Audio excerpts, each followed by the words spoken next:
Hi everyone, I'm Erin Lento here with Maggie Turner, and we are both professional astrologers looking at this upcoming Libra eclipse happening on October 2nd at 10 degrees of Libra at 2:59 p.m.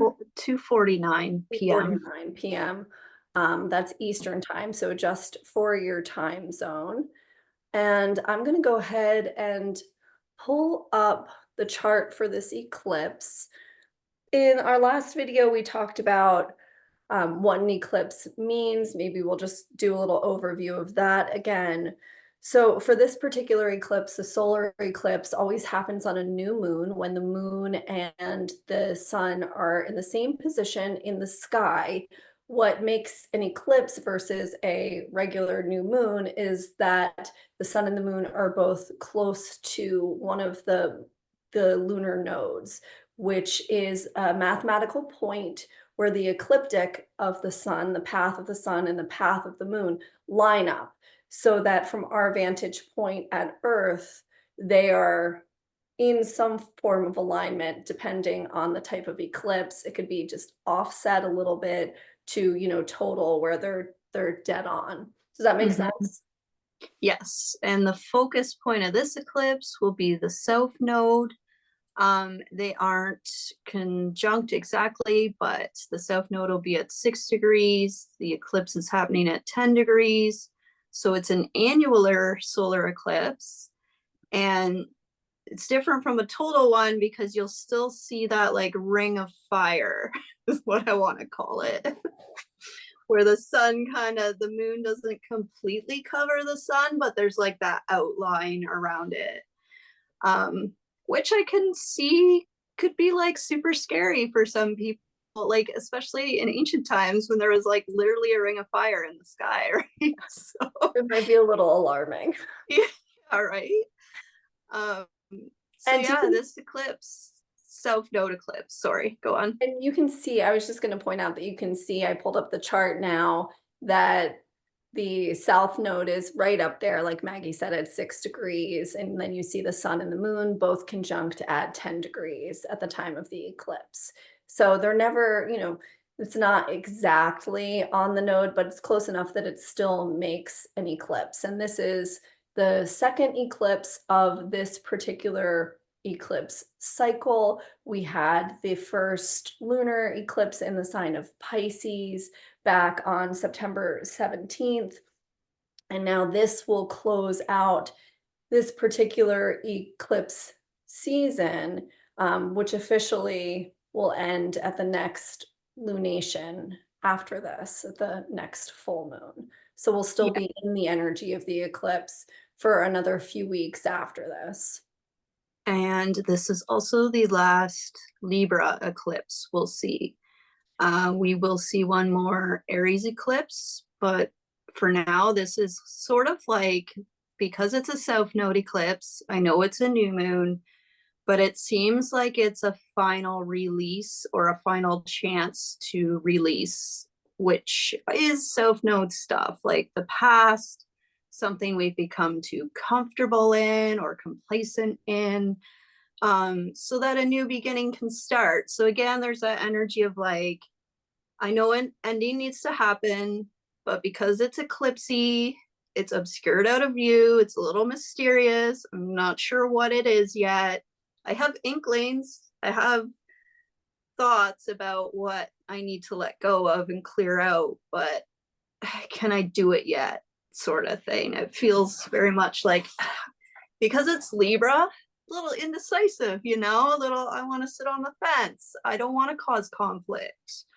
I don't make a big deal out of it. I kind of want to compromise and try to make it work for as long as I possibly can.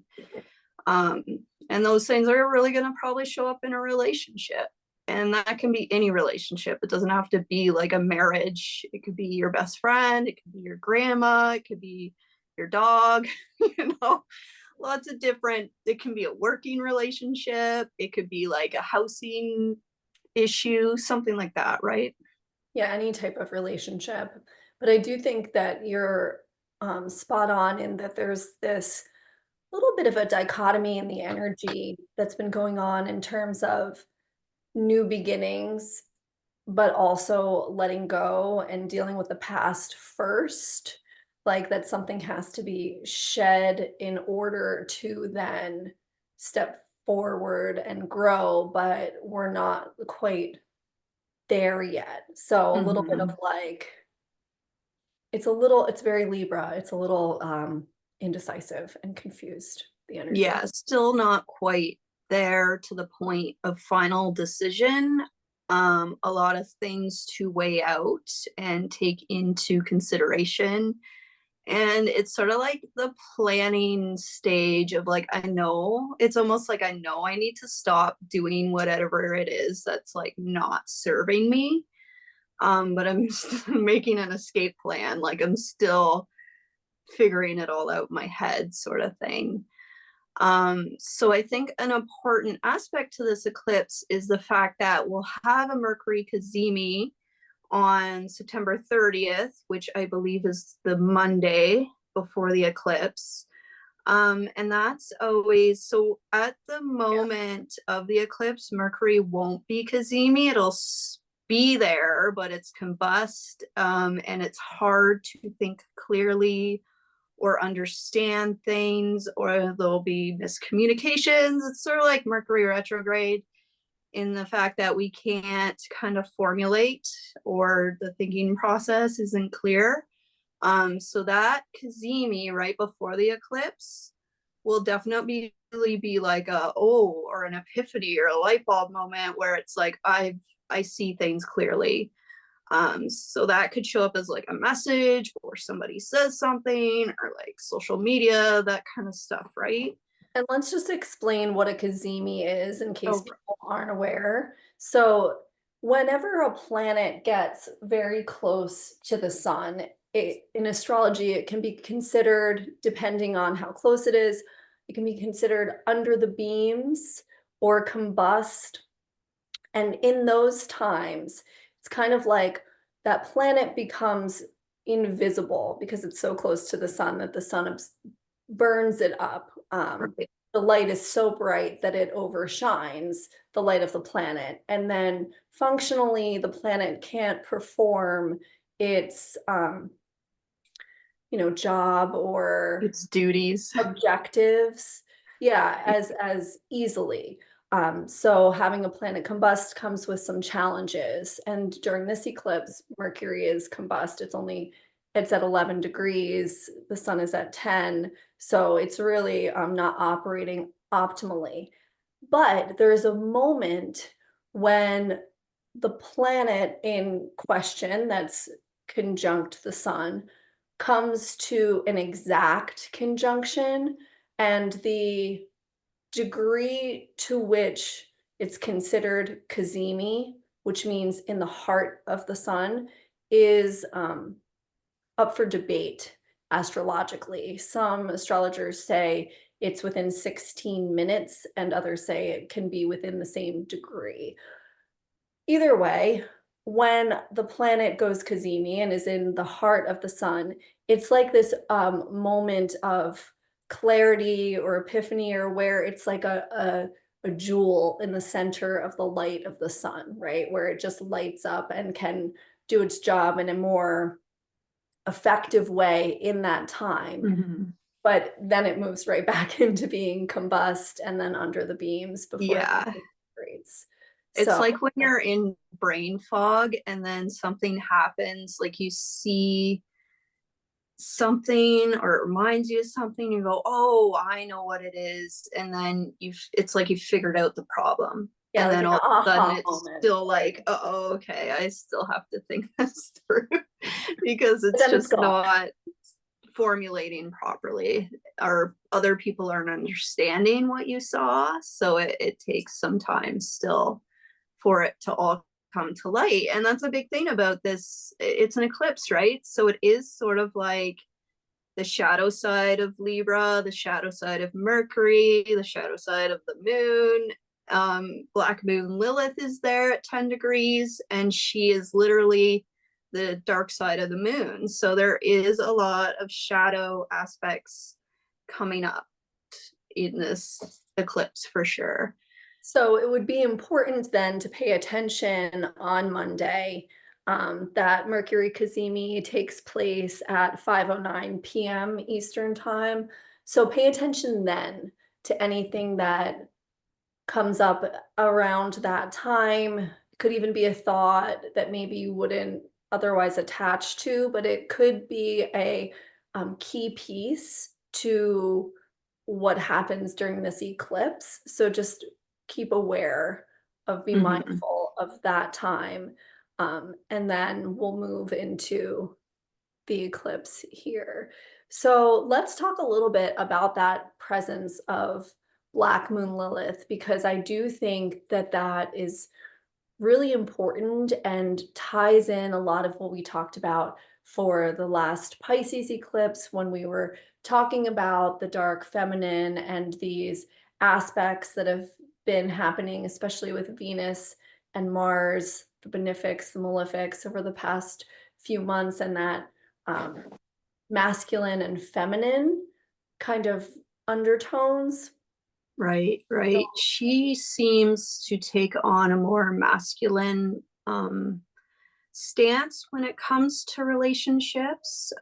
She's sort of like a rebel, and she doesn't want that committal energy of what a relationship might be or what it seems to be. It's sort of like she'll feel very oppressed yes, by, yeah, she doesn't commit. want to be subservient Right, yeah.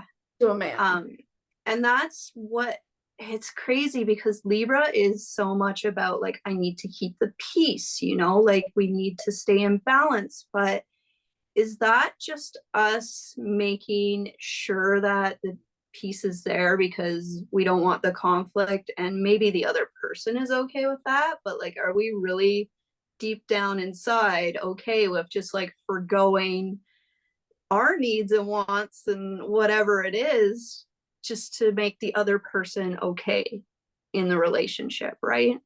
Yeah, there's that shadow side to Libra that has to do with the people pleasing tendencies and Right. codependency, and Black Moon Lilith, um, which is another mathematical point.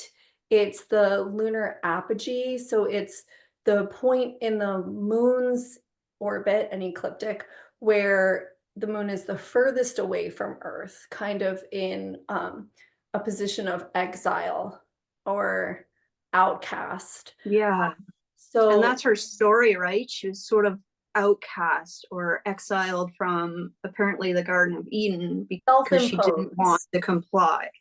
Yeah, she basically said, "I would rather leave, heaven, this, place of absolute paradise. I'd rather leave and go by myself and try to survive in a desert wasteland than have to be subservient to this dude, to Yeah. Adam." Right? So it's really interesting to have that energy so strongly tied into this eclipse in the sign of Libra, because it really does challenge us to take a look at, or really to uncover kind of where those power dynamics and imbalances lie in our relationships, what Hmm. it means to be feminine, what it means to be masculine, where we're subservient in our roles, where I just lost it. What was I gonna say? To really challenge those norms of what it means to be. Yeah. Society's norms of like, Yeah, you're wife and you do what the man very says, your or that role. old fashioned, very yeah. That's changing, and I think everybody's feeling it, and a lot of that is due to the south node moving through Libra, and it's like we're not okay with that kind of attitude towards relationships anymore. It's more about being in alignment and being equal to your partner than it is about being a servant to them. Yeah, Right. I just got it back too. It's a lot of like, Mm, where is their toxic masculinity versus, this the kind of more divine masculinity, and what's our definition of femininity and where can we embrace more of what I like to call the dark goddess energy, You're that right, is, yeah. like, fiercely independent, and, how can we bring all of that into relationship, into I a like to call it healthy. my inner bitch, and when things get out of whack within relationships, which is like the scales of balance, sometimes your inner bitch arises. And it's like we're not holding that back anymore. The eclipse is sort of like, okay, the moon's overshadowing the sun, which is a very masculine sort of symbol. The moon is very feminine in nature. So it's like that femininity is rising above the masculine or taking it out, obscuring the light of the masculine. And we're just talking about this astrologically. That has nothing to do with gender roles, sort of. But it's very much like, okay, I see the point here. Like we're stepping into our independence, and it's not so much about what needs we need to take care of before our own anymore. We're not doing the people pleasing thing. We're not doing the like, what's diplomatic? Can we kind of make some compromise here? Because that's just us giving away our power. And it happens with men too. They do it too. Like it's just Yeah, it, I was just the gonna say dynamic of whatever relationship you're talking those about. those gender roles aren't specific to your sex, right? Mm-hmm. It's within all of us. Like we all have masculinity and femininity within us. There's yin and yang and dark and light. And so within any type of relationship, it's more about a power dynamic. And this seems to be really challenging us to step into our own power, empower ourselves, but in a way that we can then use it to bring more equilibrium and balance to the way that we interrelate. And Yeah, that's another good point because Black Moon Lilith is kind of like one extreme or the other. Mhm. And Libra is sort of like, no, we need like a good middle ground. Like, we can't just burn everything down. Yeah, We you should try and work can, it out. but maybe, I don't know, think it through. Even though I feel like burning it all down to the ground. And And so, another big part of that is Venus and Scorpio, yes, and I was just she's the gonna ruler of the eclipse. Is that where you were going? yeah, totally. I was just gonna say, and then, we see this in astrology, it's always really important to when you're looking at a chart, when you start to see the same theme get repeated different places and just Mm-hmm. layer on top of each other, that's when you really know that it's gonna play out in some way or another because it's not just this one aspect. It's like, okay, this is an ongoing theme. And we see that with Venus having moved into Scorpio, which is really, this underworld, again, dark goddess type of vibe in this grand water trine with Mm-hmm. the malefic planets that could definitely be seen as more masculine, right? Yeah, she's in a masculine water sign. She's in her detriment or fall? She's in detriment. Detriment. Yeah. So she's not really in her happiest place, but she needs to kind of, it's like her shadow is coming up, and she needs to take a really good hard look and investigate it and research it and dig down into the depths of like who she is and what does she want and what does she need, and are those needs not really matching because like other people's needs might, there's still that like I need to like weigh it out and go through all the options here, and am I the one who's toxic? That kind of thing, right? Because a lot of people might be like, oh, this relationship, like my partner does this, my partner does that, but do we ever like take a moment to look and reflect back on like where we might have made mistakes or where we were in the wrong and we just weren't seeing that at that time? And Venus in Scorpio wants that, like, really deep, authentic connection. Hmm. This is not like a surface level type of, experience in this eclipse. It's really deep.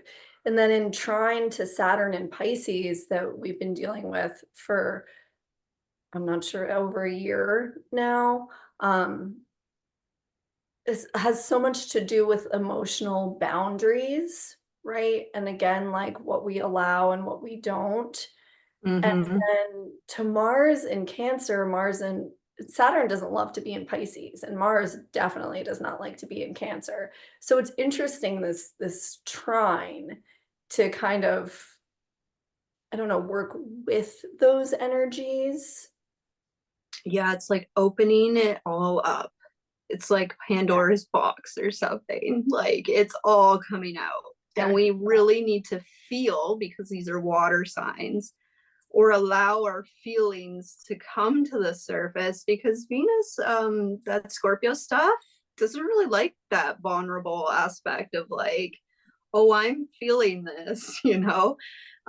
Usually keeps it very hidden, because Scorpio's feelings are extreme, they're intense. And then there's the trine to Mars and Cancer, and that could be bringing up like childhood patterns, things from the way we were raised, or the things we were conditioned to believe when we were raised, because Cancer has a lot to do with the home and the family and the roots and even like ancestral stuff, right?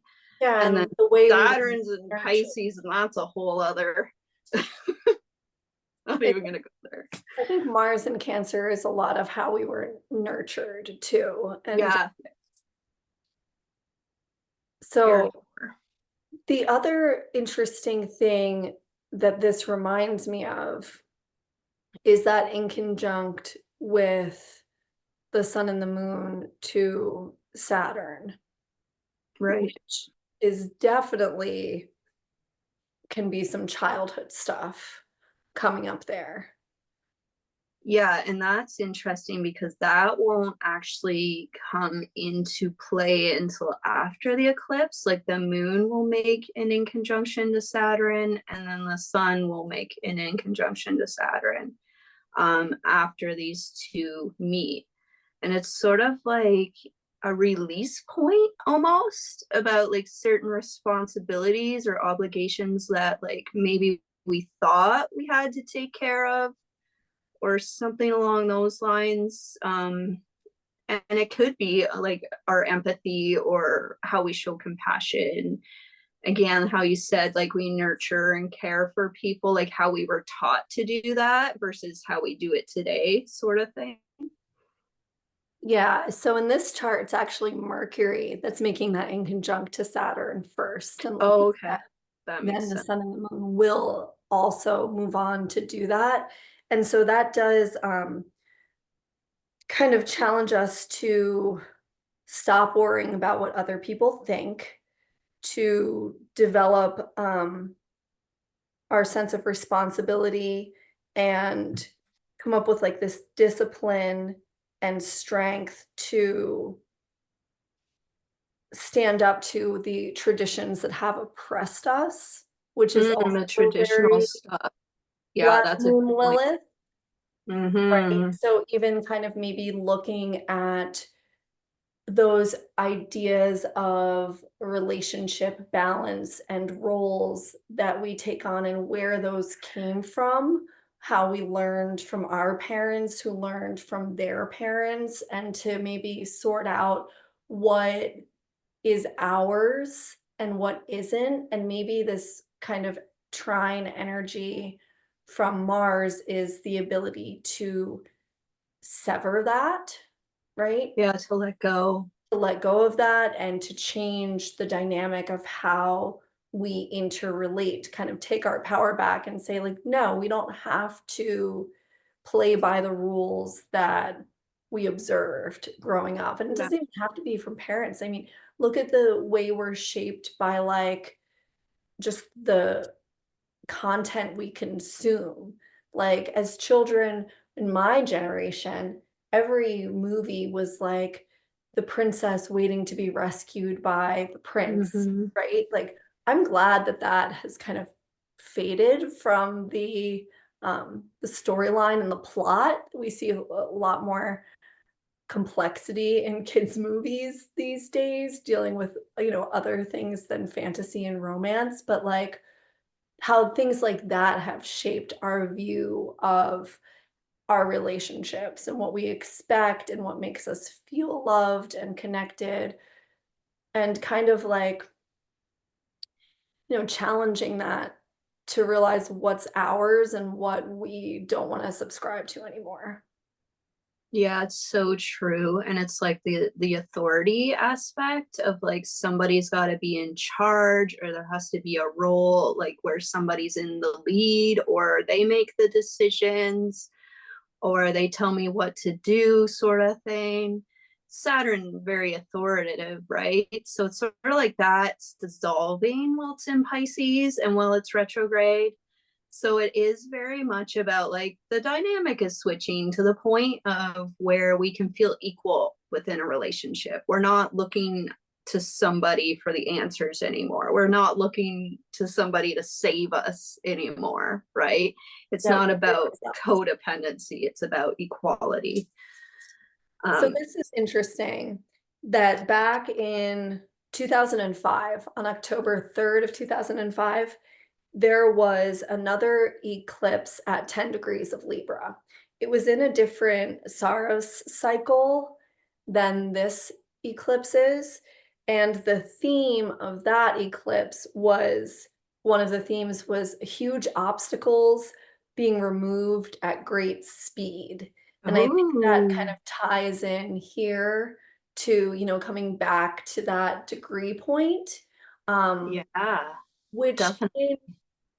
in so this is in the second decan of Libra, and the tarot card that corresponds with the second decan is the Three of Swords, which is really about contracts and agreements and what we sign up for when we sign the dotted line, right? Which can translate into Hmm. like marriages, business partnerships, Yeah, like commitments. when we Yeah. commit to a relationship dynamic. But it also is the card that has, a pretty striking image of a heart being pierced through with three swords. And there's a side to that card that's like a deep healing that happens when we can pull those swords out. And as we know, swords are, and air is our thought process, our beliefs, Hmm. our brain, our way we communicate and think. And so this really does have the potential to kind of heal that, those commitments that we made, and to bring them back into more of a fair state, right? Yeah, Um, such a good point. Because that, when was that? 2005?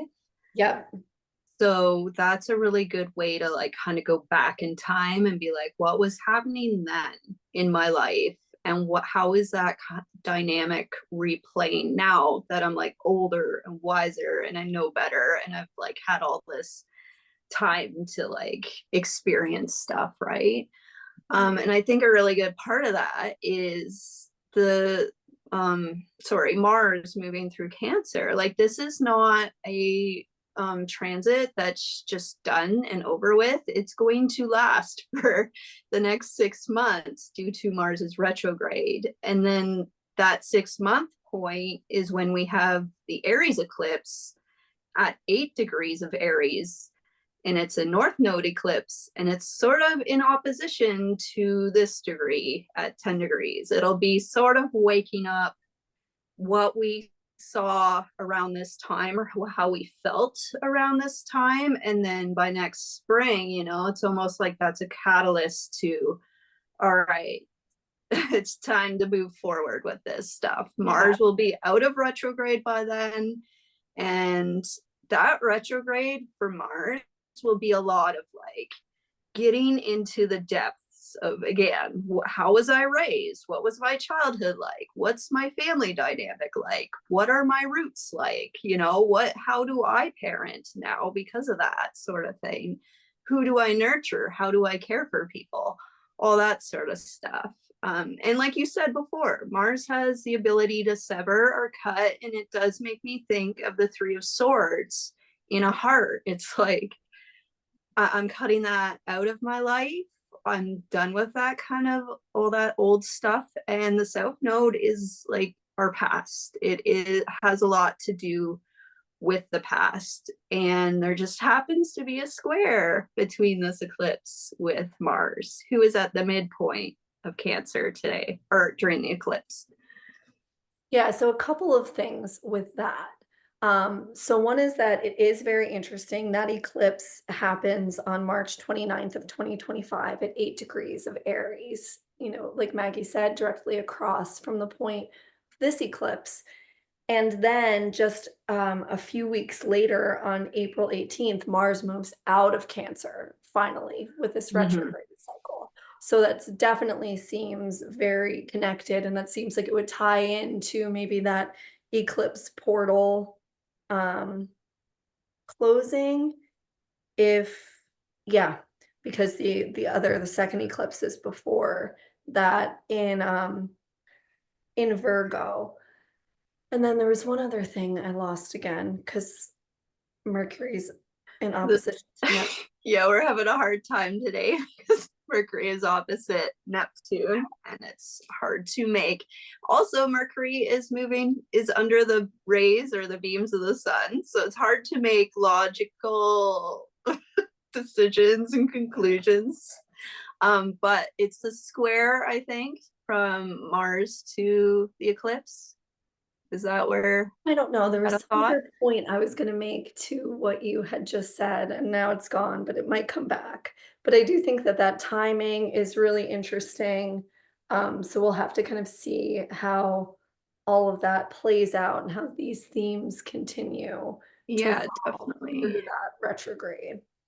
And that 6 month time frame is something that we usually give to like new moon, full moons to see how they play out over time, right? So because it's from eclipse to eclipse, it's almost like we won't even see it until after that Aries eclipse, after Mars is done in Cancer. The story, maybe we know we have to make an ending, or maybe we know there's a past that we need to move away from, but that stuff is so hard to like come to a complete decision around, right? And Yes, and usually that after we make the decision, we're still like, did I make the right decision? You know? I got it back. You reminded Oh, me. good.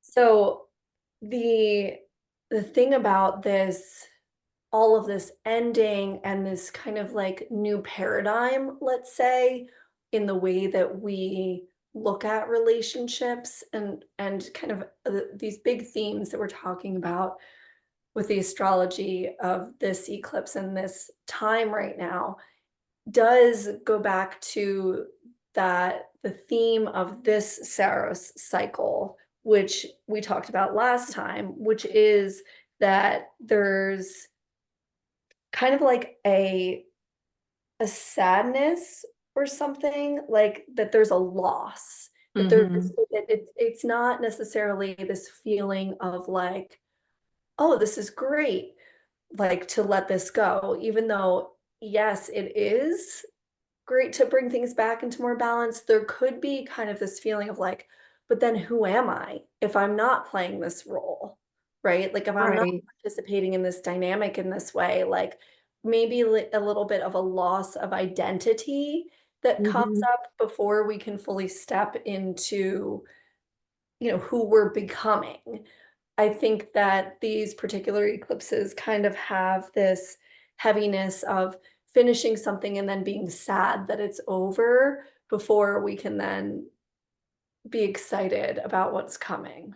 Yeah, that's very true. It's like that period of grief almost. And that would align with the Mars retrograde through Cancer. It's like I need some time to grieve the process. Like, for example, say you're in a committed relationship, you've been married for 20 years or something, and you're now you're noticing that It's not in alignment. It never was. The fantasy or the illusion of it has been like, you know, taken away or whatever.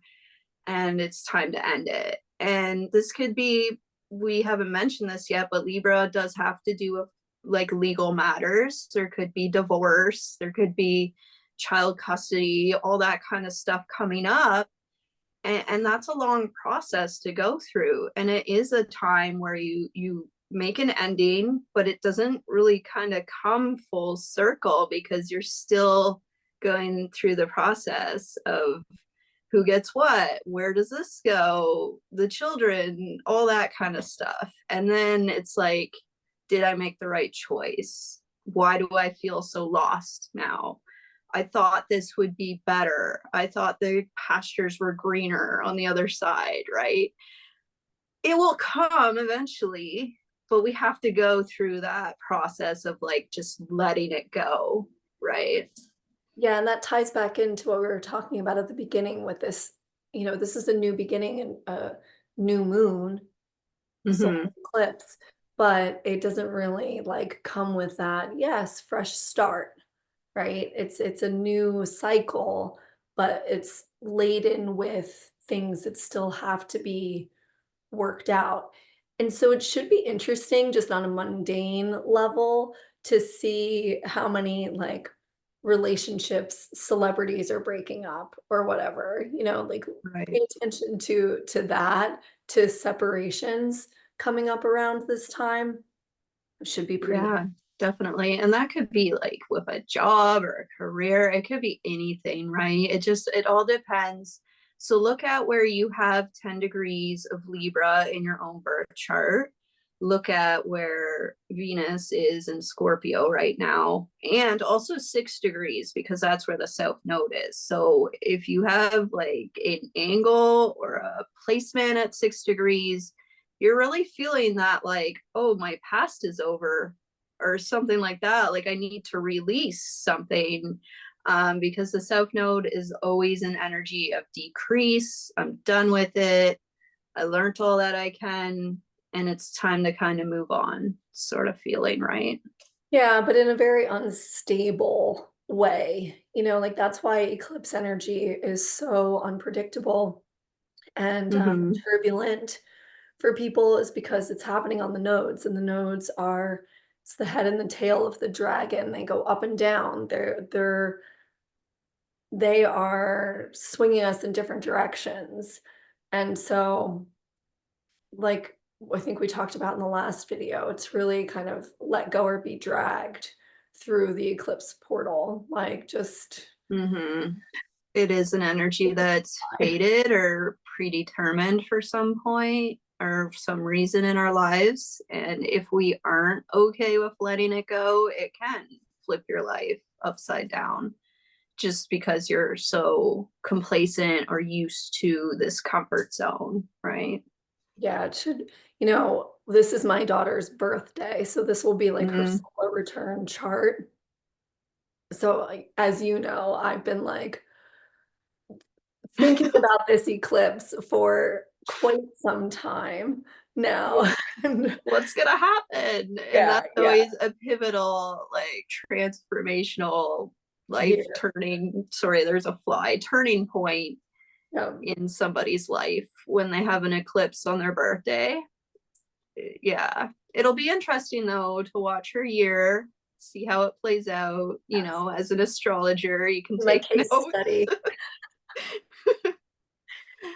Uh, Um, so what else? Is there anything else that you want to comment on that we missed that you think is, I mean, we could obviously talk about this chart for a few more hours, but in particular, anything poignant that we want to get out that would be helpful to people?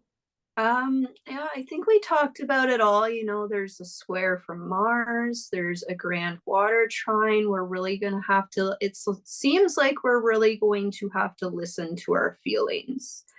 Mars is the midpoint of Cancer, where it's a little bit like we've been able to adapt to what emotions are, and we're a little bit more intellectually advanced when it comes to emotions in that area of Cancer, so we can actually like listen to what that feeling is trying to convey, because there are messages like you feel a way for a reason.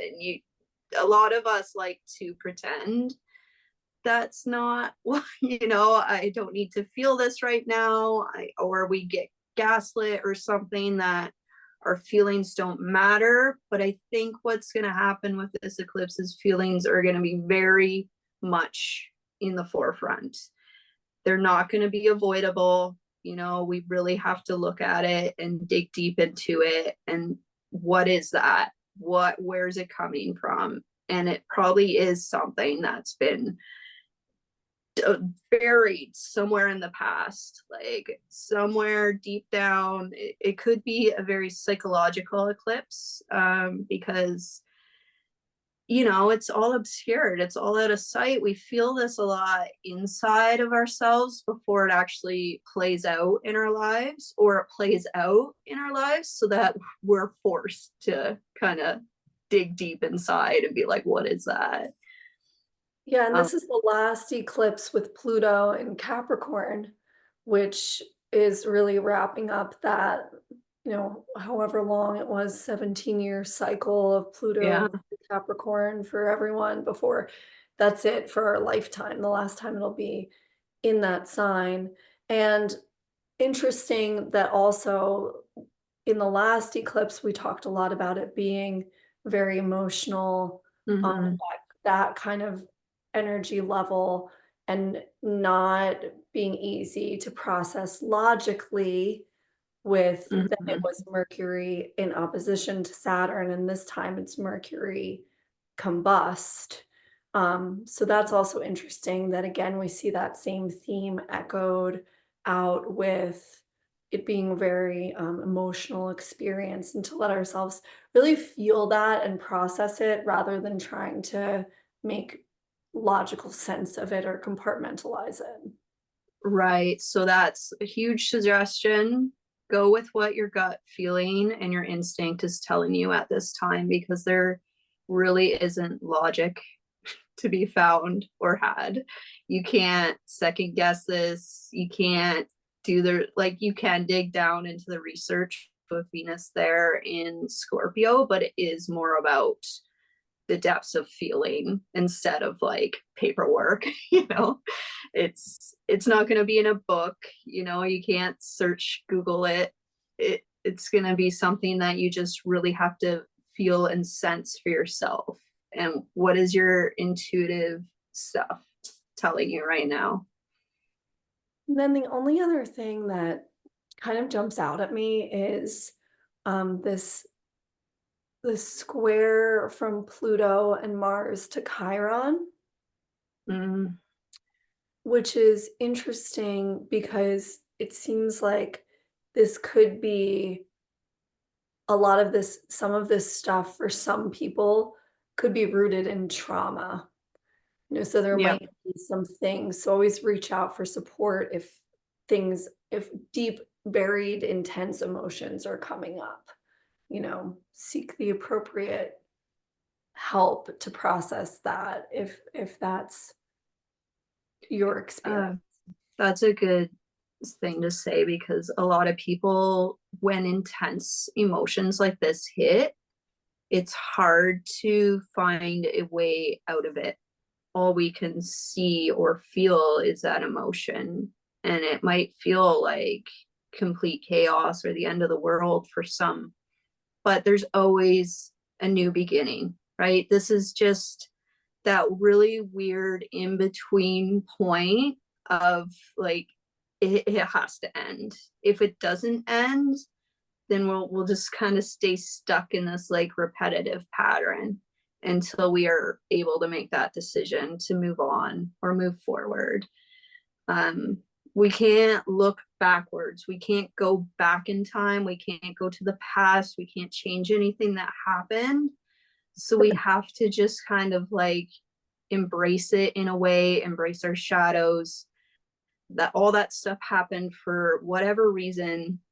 it was a stepping stone to a stepping stone so that we can get to the next stepping stone. Yeah. All right. Well, I think that that can wrap up this particular eclipse. And Yeah. Maggie, where can people find you if they're interested in working with you one-on-one? You can find me on my Facebook page at Made by Mags, and in our little witchy group. Yep, talk witchy to me on Facebook. Anyone's welcome to join. We give daily astrological and updates and tarot readings. And anyone who wants to find me can do so on my website, which is erinlento.com, on Facebook, and also I'm on Instagram as the Witch of Saturn. So thank you so much, everyone. We hope this was helpful. Thanks.